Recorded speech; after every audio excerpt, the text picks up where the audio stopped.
प्रिय विद्यार्थियों नमस्कार। हिंदी की ऑनलाइन शिक्षण व्यवस्था में आप सबका हार्दिक अभिनंदन स्वागत। आज हम हिंदी पाठ्य पुस्तक आरोह कक्षा 11 के कबीर के पद काव्य खंड के पद क्रमांक 2 का अध्ययन करेंगे। इसमें हम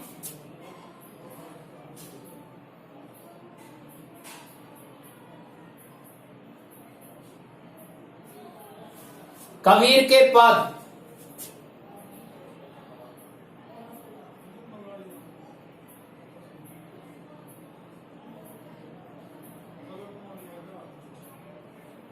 अर्थ एवं व्याख्या को समझेंगे। पद क्रमांक 2 में कुल 16 पंक्तियां हैं। 8 पंक्तियों का अध्ययन हम पहले कर चुके हैं। शेष 8 पंक्तियों का अध्ययन हम इसमें कर रहे हैं।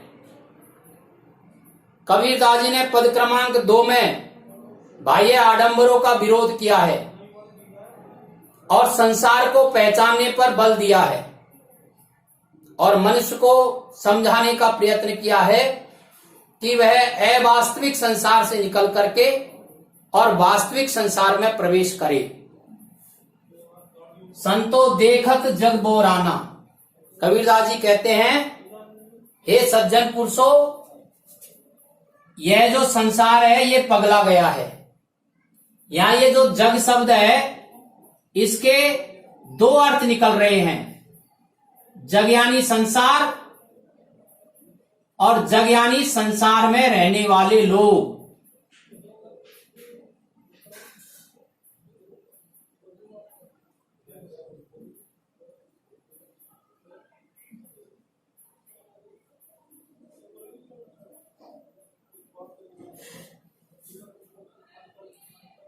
टोपी पहरे, माला पहरे, छाप तिलक अनुमाना। इस संसार में रहने वाले जो लोग हैं, जो बाह्य आडंबर करते हैं, टोपी पहन लेते हैं, माला पहन लेते हैं और छापा तिलक लगा करके ईश्वर को प्राप्त करने का अनुमान लगाते हैं। साखी शब्दई गावत भूले। साखी यानी होता है साक्षी, गवाह।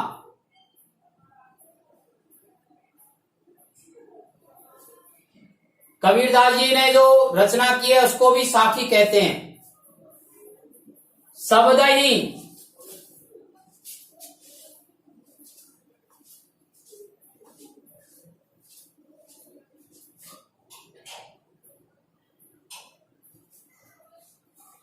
गुरु मंत्र, गुरु के द्वारा दिया गया ज्ञान, इसको शब्द ही कहते हैं। गावत भूले आत्म खबरी न जाना। साखी को, शब्दों को गा करके, गुरु मंत्रों को गा करके और भूल गए हैं। आत्म खबरी न जाना, स्वयं के बारे में भी नहीं पहचान पा रहे हैं कि मैं कौन हूं। मनुष्य कौन है? मनुष्य उस ईश्वर का अंश है। मनुष्य के अंदर आत्मा जो निवास करती है वह उस परमात्मा का ही अंश है। ईश्वर अंश जीव अविनाशी। ये जो जीव है, प्राणी है, ये इस ईश्वर का अंश है। इस बात को यह मनुष्य भूल गया है। हिंदू कहे मोई राम प्यारा, तुर्क कहे रही माना।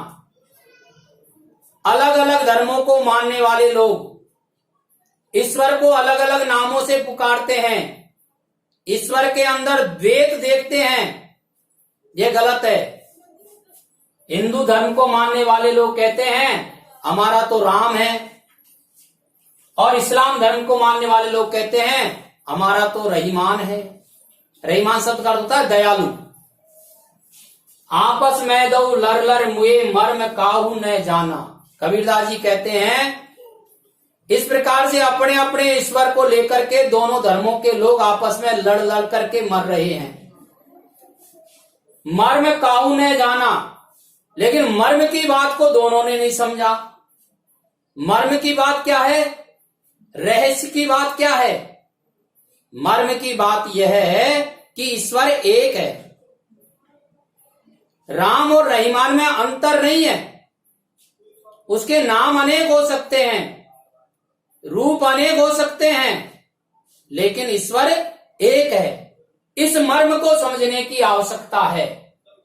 घर घर मंत्र देत फिरत है महिमा के अभिमाना।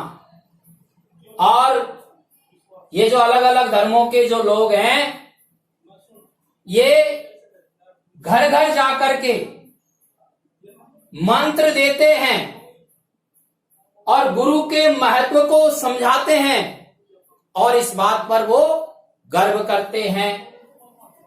गुरु के सहित सिख सब बूढ़े।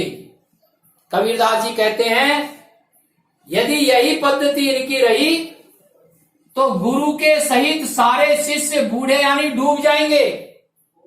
अर्थात ये जो संसार रूपी जो समुद्र है, इस समुद्र को वो पार नहीं कर पाएंगे।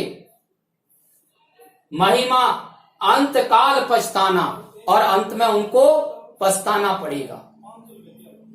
इस संसार रूपी सागर को यदि पार करना है तो ईश्वर नाम ही एक ऐसा आधार है जिससे इस भवसागर को पार किया जा सकता है। कहे कबीर सुनो हो संतो, ई सब भर्म भुलाना। कबीरदास जी कहते हैं, हे सज्जन पुरुषों, हे ज्ञानी पुरुषों, समझो, सुनो, ये सब जो बातें हैं ये सब भ्रम की बातें हैं। हमको भ्रम में नहीं पड़ना। भ्रम क्या है? ईश्वर अलग अलग है। गुरु मंत्र से, साक्षी से, शब्दों से, मंदिरों में जाने से और ईश्वर की प्राप्ति हो जाएगी, ये भ्रम है। ईश्वर को प्राप्त करने का कबीरदास जी ने जो मार्ग बताया है, वह ईश्वर नाम का उच्चारण, उसको प्रेम करना बताया है। कहती कहो कहा नहीं माने, सहज ही सहज समाना। कबीरदास जी कहते हैं, कई बार समझाया है, मानते नहीं है। ईश्वर को तो सहज रूप से ही प्राप्त किया जा सकता है। इस तरह से इन पंक्तियों का अर्थ और व्याख्या है। इसके कुछ कठिन शब्द है। पैरे यानी पहनना, छापा तिलक यानी छापा तिलक, साखी यानी साक्षी, शब्द यानी शब्द, गुरु मंत्र, आत्म यानी स्वयं को, प्यारा यानी प्यारा, रहीमाना यानी दयालु, लरी लरी मानी लड़ लड़ करके, घर घर यानी प्रत्येक घर, मंत्र यानी मंत्र, महिमा यानी महात्म, सिख यानी शिष्य, अंतकाल यानी अंत समय में, और भ्रम यानी भ्रम। काव्य सौष्ठव की दृष्टि से और इसके अलंकारों का चिंतन करते हैं तो घर घर और लरी लरी, इन पदों में पुनरुक्ति प्रकाश अलंकार का प्रयोग हुआ है।